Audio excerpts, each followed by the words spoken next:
첫 번째 기사부터 확인해 보겠습니다. 파월의 매파저 발언 이후에 주식이 4일 연속 빠지는 그런 모습인데요. 좀 안타깝습니다. 해서 일단 오늘 반등할 걸로 보입니다만 이렇게 많이 빠진 게 드문 케이스인데요. 한번 다음 페이지 보시면요.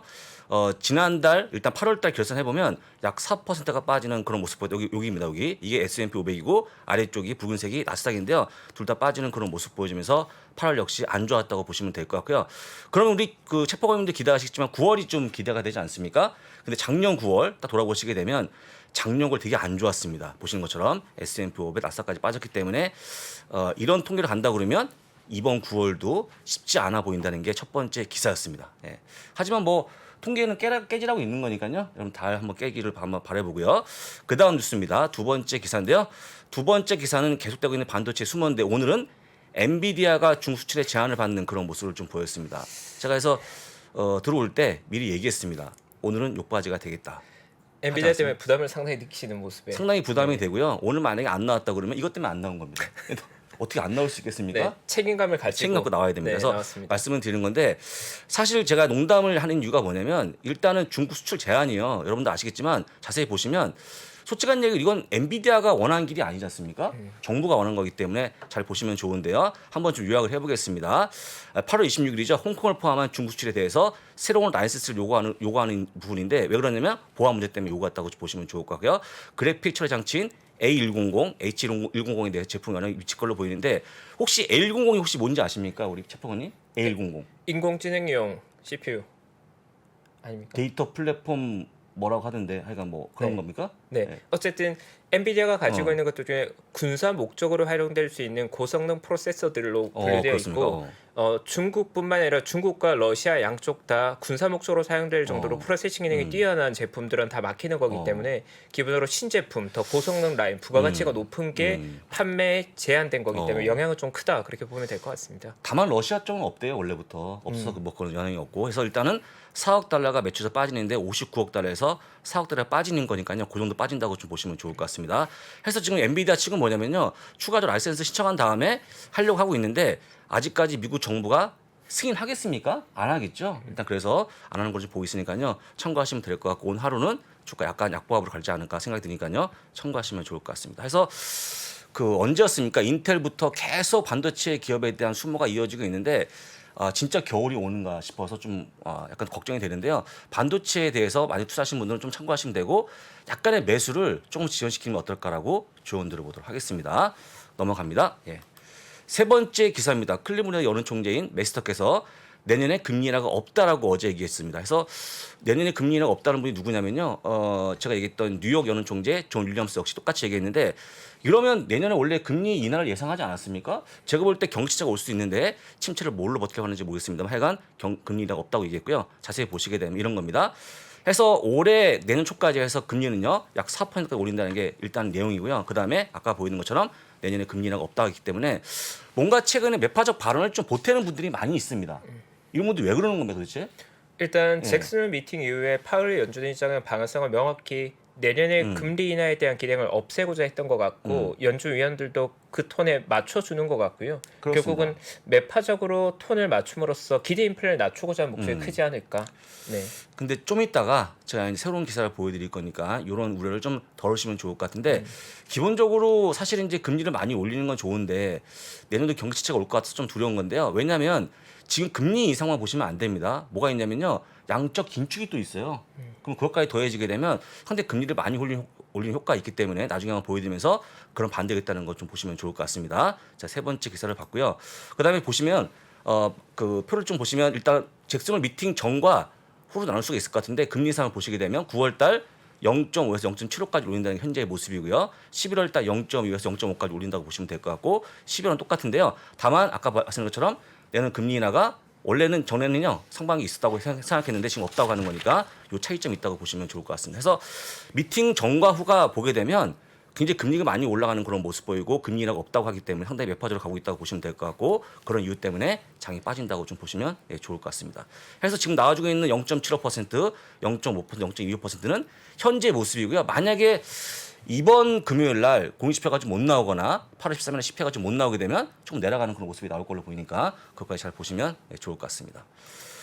자, 네 번째 기사인데요. 엇갈리는 9월 시장 전망인데 어제 혹시 나왔던 우리 리얼 드래곤? 네, 맞습니다. 네. 리얼 드래곤님. 진용 매니저님? 네, 거친 9월을 네, 얘기했죠. 그렇죠. 그분이 9월이 거칠다고 했는데 한번 잘 보시면 좋을 것 같습니다. 엇갈리는 건데 지금 전반적으로 50년 동안의 모습 보시게 되면 평균이 가장 안 좋은 게 몇 월입니까? 12월이 0.1, 9월이 0.11%. 가장 안 좋은 게 9월 맞습니다. 그죠? 근데 50년 동안의 모습이기 때문에 이건 저 같은 분이나 아는 거지 우리 젊은 분들이 필요가 없습니다. 이거 보실 필요가. 다음 페이지 보시면요. 자, 최근 2006년부터 보면 보시게 되면 가장 안 좋았던 9월 달이 가장 좋습니다. 3.3% 플러스가 나왔거든요. 네. 해서 과거로 보게 되면 안 좋은 그런 모습이지만 최근에 좋았기 때문에 어떤 걸 따르시겠습니까? 최근을 봐야죠. 그렇죠. 최근을 봐야죠. 최근이 중요하죠. 옛날 게 뭐가 중요합니까, 여러분들? 그래서 여러분 적어도 최근에 투자하신 분들은 3.3% 올라간다고 보는 게 맞을 것 같으니까요. 9월달 전망을 좀 바꾸겠습니다. 저희는 올라간다고 보시면 되겠죠. 기대감이 생깁니다. 생기죠? 부사장님은 믿겠습니다. 아니 이건 통계니까 저를 믿을 필요는 없을까. 근데 일단 통계가 되게 다양한데 사실은 뭐가 맞는지 모르지 않습니까? 그럴 때는 우리한 쪽으로 보시는 게 어떨까라고 조언 들어보도록 하겠습니다. 일단 9월까지 봤고요. 마지막 기사를 볼 건데 이게 조금 안타까운 기사가 전해집니다. 서학개미가 많이 매수한 종목 3위에 AMC 엔터테인먼트가 올라왔다라고 얘기하고 있는데요. 이거 어떻게 좀 설명해야 됩니까? AMC? 림에 대한 선호가 국내에도 있는 것 같고요. 아니 이제 저희가 사실 보게 되면 1, 2등이 거의 레버리 3배짜리 아닙니까? 정반 역반장. 근데 3위는 조금 좋은 기업을 투자해야 되는데 불구하고 AMC가 나왔는데 실제 그 최근에 한 달 동안에 매도한 종목은 테슬라를 많이 매도했더라고요. 천억 원 정도 매도했는데 일단은 AMC 엔터테인먼트를요 많이 매수했는데 좀 잘 보시면 한 달 동안 약 5천만 달러 순매수하는 그런 모습 보이는데 한 달 동안 5천만 달러면 원화 기준 얼마입니까? 650억 원 정도 네. 딱 맞추셨습니다. 그 정도 올라 매수한 거기 때문에 안타까운데요. 자, 8월 1일부터 현재까지 차트 모습 보시면 우리 성학개미가 돈을 버는지 잃는지 알 수 있을 것 같습니다. 예, 어떻게 보이십니까 지금? 많이 올라갔다가 떨어지는 그런 모습 보고 있는데 최근에 가파라지고 있는 하락이 좀 나와주고 있지 않습니까? 해서 적어도 지금 최근에 매수하신 분들은요 조금 고통이 좀 있는 걸로 좀 보여주고 있고 하락이 좀 깊어지면서 손실이 커지는 그런 모습인데 어쩔 수 없다라고 좀 조금 말씀드리고요. 고통이 아니라 극한의 고통을 느끼고 계실 것 같은데요. 그렇습니다. 지금 자세히 보시면요 8월 초에 16달러에서 고점이 28달러까지 갔다가 지금 9달러거든요. 네. 저런 차트는 보통 25달러 위에 거래량이 제일 많이 터진 날 많이들 사시더라고요. 여기서요? 네. 25달러 저런 고점 나올 때 25달러? 많이 이렇게 나올 때 제일 고점은 제일 많이 진입하시더라고요. 여기나 네. 매수하신 분들이 지금 여기 와 있을 수도 있다는 거 아닙니까? 네, 맞습니다. 이럴 때 어떤 대처가 좀 가능합니까? 기본적으로는 사실 처음부터 매수 대상에 대한 신중한 의사 결정이 중요하고 사실 종목 자체가 선정이 잘못되면 뭐 다른 매매나 전략이 의미가 없거든요. 그래서 사실 기본적으로 밈 주식에 대한 투자는 기본적으로 피하는 게 맞다. 네.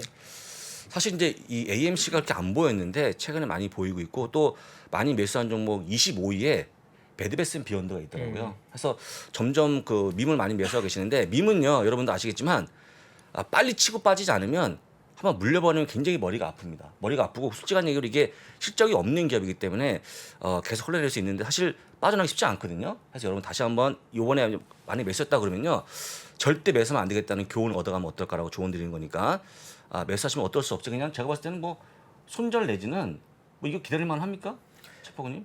기본적으로 네. 펀더멘탈이 존재하지 않는 기업에 매수하는 건 반드시 피해야 될 일이고 저 역시도 사실 증거 넣기 13년에서 제가 매매를 얼마나 많이 했겠습니까? 저는 이제 PB이기도 하지만 브로커이기도 하니까 매매한 금액에만 제가 뭐 몇천억 단위 이상은 매매했지만 제가 13년 동안 단 한 번도 저런 밈 주식을 매매해 본 기억이 없거든요. 근데 왜냐하면 펀더멘탈이 없는 종목을 매수한다는 건 기본적으로 의미 없는 그냥 투기를 하는 거니까 거기에 세부적인 전략의 의미가 없는 거죠. 손절, 뭐 익절 이런 것들이 의미가 없는 거고 기본적으로 리스키한 종목 자체는 피하는 게 지켜야 될 원칙이 아닐까. 네, 사실 저런 종목이 만약에 하락 추세에 들어가면 대응할 전략이 없는 거죠. 네, 네, 그렇습니다. 저게 언제 올라갈지 어느 선에서 하락이 멈출지 이런 걸 전략을 세울 수 없는 거거든요. 네. 그래서 저는 이제 이런 모습 볼 때마다 좀 책임감을 느낍니다. 왜냐하면 얼마나 살 게 없으면 저걸 사셨겠습니까? 종목들이 사실 뭐 증권사 분들이라든지 저를 비롯해서 많은 분들이 좋은 종목을 많이 발굴해서 말씀드리면 조금 더 나아지지 않겠습니까? 그래서 오늘부터는요 저하고 최파호가 종목을 많이 말씀드리는 걸 할 테니까 그 종목 중에서 고르시라고 다시 한번 조언 드려보겠습니다. 이렇게 해서 오늘 뉴스 오늘 마치도록 하겠습니다. 네, 감사합니다. 예. 제가 뉴스 월요일부터 하나하나 챙겨봤는데 네. 모든 뉴스가 다 너무 알찬 뉴스고 꼭 투자자분들께 정말 좋은 할 만한 그런 내용들도 포함돼 있어 너무 감사하더라고요. 네. 네, 저도 옆자리 듣고 있지만 너무 감사하게 들었습니다. 어. 부장님. 감사하지 않을 수가 없을 겁니다 아마 앞으로도. 네, 그래서 제가 이제 앞으로 여러분들 그냥 알고 있는 뭐 매크로 말고도 한데 이런 기업 기사까지 가져올 거니까 매일 보시면 좋을 것 같고요.